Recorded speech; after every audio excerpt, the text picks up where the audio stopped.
সবাইকে অনেক অনেক স্বাগত নতুন একটা পর্বে। তো কদিন এত গরম পড়েছিল, তো গরমটা এখন একদমই নেই। বেশ ভালো লাগছে, মেঘলা ওয়েদার, বৃষ্টি পড়ছে বাইরে। দেখুন বাইরেটা কি সুন্দর লাগছে, পরিবেশটা চারিদিকে পুরো সবুজ, একদম বৃষ্টির জল পেয়ে সব একদম সবুজে সবুজ হয়ে গেছে। বৃষ্টি মুখর দিন আজকে, বেশ ভালোই লাগছে বৃষ্টিটা। এই যে আমাদের পাতাগুলো কি সুন্দর সতেজ হয়ে গেছে সব, একদম বৃষ্টির জল পেয়ে গাছপালা সব সতেজ হয়ে গেছে। কি সুন্দর লাগছে এই জায়গাটা দেখতে।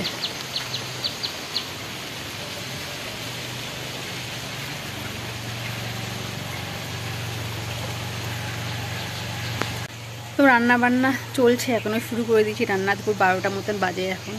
আপনাদের দেখাচ্ছি আজকে কি রান্না বান্না হচ্ছে। তো রান্নাঘরে যাই, গিয়ে দেখাচ্ছি। তো রান্নাঘরে চলে এসেছি, এই যে ভাত বসিয়ে দিয়েছি, কড়াই আমার গ্যাসে বসানো রয়েছে। তো দেখাচ্ছে যে কি রান্না হবে।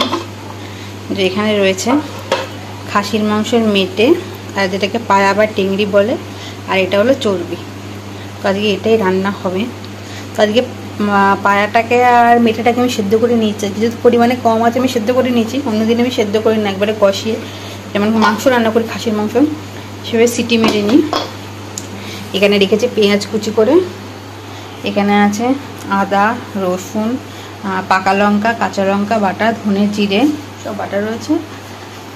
তো যেমন খাসির মাংস যেভাবে রান্না করা হয় এটাও সেভাবে রান্না করব। এই যে আলু কেটে রেখেছি, কড়াইতে সর্ষের তেল গরম করে আলুগুলোকে প্রথমে ভেজে নেব সুন্দর করে, লাল লাল করে আলু। আর তারপরে এই যে ফোড়নের জন্য এখানে তেজপাতা, শুকনো লঙ্কা, গোটা গরম মশলা, লবঙ্গ, দারচিনি, এলাচ রেখেছি। এটা ফোড়ন দেবো এই তেলের মধ্যে। তারপরে যে পেঁয়াজ কুচিয়ে রেখেছি সেই পেঁয়াজটাকে লাল লাল করে ভাজবো। পেঁয়াজ আমাদের লাল লাল করে ভাজা হয়ে গেছে। এবারে যে মশলাটা আদা রসুন ধনে জিরে কাঁচা লঙ্কা আর এখানে আছে হলো কাশ্মীরি লঙ্কার গুঁড়ো, এবারে এটা এই পেঁয়াজের মধ্যে দিয়ে ভালো করে কষিয়ে নেব। সামান্য পরিমাণে একটু গরম জল দেবো যে মশলাটা পুড়ে না যায়। এইভাবে সম্পূর্ণটা সুন্দরভাবে কষিয়ে নেব।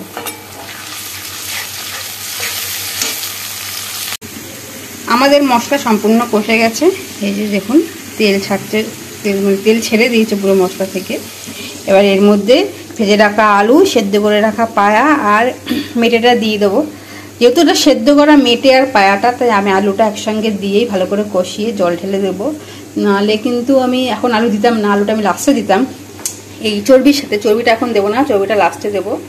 আর এখানে আছে এই যে পায়াটা আর মেটেটা সেদ্ধ করেছিলাম, যে স্টক বা জলটা সেটাকে একদমই ফেলে দেবেন না, সেটা রেখে দেবেন। ওই জলটাই ইউজ করবেন এই রান্নাটা করার সময়, দেখবেন খেতে আরও টেস্টি হবে। তো এটা দিয়ে দিচ্ছি, দিয়ে ভালোভাবে কষিয়ে নেব।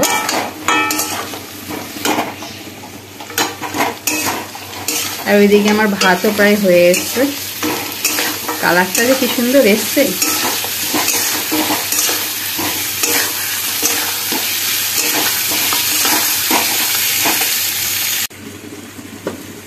রান্নাটা কষানোটা মানে যে আলু দিয়ে মেটে দিয়ে আর পায়া দিয়ে কষানোটা সম্পূর্ণ হয়ে গেছে। এই যে এবার এর মধ্যে দিয়ে দেবো এই যে জলটা বা স্টকটা, যেটাই যাই বলেন না কেন সেটা দিয়ে দিচ্ছি। দিয়ে ভালো করে ঢাকনা দিয়ে ঢেকে ফুটিয়ে নেব। তো এতক্ষণ এই যে আমাদের ঝোল সুন্দর করে ফুটছে টকবক টকবক করে। এতক্ষণ তো কোনো আওয়াজ পাননি আপনারা, এবার দেখেছেন কেমন আওয়াজ করছেন ব্যাকগ্রাউন্ডে, কারণ দুষ্টুটা স্কুল থেকে ফিরে এসছে, এসেই ওর উৎপাত শুরু হয়ে গেছে। রান্না আমাদের প্রায় কমপ্লিট, মেটে আর পায়াতে সেদ্ধ করায় আলুও সেদ্ধ হয়ে গেছে। এবার এই চর্বিটা দিয়ে দিয়ে এর মধ্যে খানিকক্ষণ আবার ফুটিয়ে নেব। একদম শেষ পর্যায়ে চর্বিটা দেবেন, নাহলে কিন্তু পুরো গলে যাবে। এবার এটাকে 5 থেকে 7 মিনিট বা 10 মিনিট ফুটিয়ে নিলেই হবে। ঢাকা দিয়ে ফুটিয়ে নেব ভালো করে।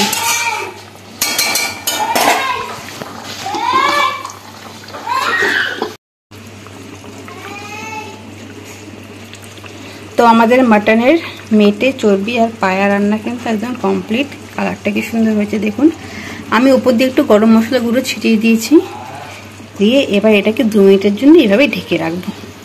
মাটন এটা রান্না ছাড়া আর দুটো জিনিস রান্না হয়েছে, আমি আপনাদের দেখাচ্ছি একটু পরে যে কী কী রান্না হয়েছে। আর দুপুর 2টো মতন বাজে এখন, তো রান্না বান্না তো সব কমপ্লিট হয়ে গেছে। আমি একটু ফ্রেশ হয়ে নিলাম, জামা কাপড় চেঞ্জ করে নিলাম। তো এবার দেখাচ্ছি আজকে লাঞ্চ মেনুতে কী কী আছে আপনাদের। তো এখানে আছে কুমড়োর ফুলের বড়া, একদম কুমড়োর ফুলের গরম গরম বড়া, গরম ভাত, মেটে চর্বি আর পায়া আলু দিয়ে লাল লাল ঝাল ঝাল করে ঝোল, এটা ডাল সেদ্ধ রয়েছে, আর এখানে মুসুরির ডাল। তো এই হচ্ছে আজকে আমাদের কমপ্লিট লাঞ্চ মেনু। এবার হলো খাওয়া দাওয়ার পালা। তো এবার হচ্ছে খাওয়া দাওয়ার পালা। তো খাওয়া দাওয়াটা সেরে নিয়ে তাড়াতাড়ি খাওয়া দাওয়া করতে হবে। তো আজকে ভিডিওটা এখানেই শেষ করছি, আবার দেখা হবে পরবর্তী ভিডিওতে। সকলে খুব ভালো থাকবেন, সুস্থ থাকবেন, আর ভিডিওটা ভালো লাগলে কিন্তু লাইক, শেয়ার এবং সাবস্ক্রাইব করতে একদম ভুলবেন না। টাটা।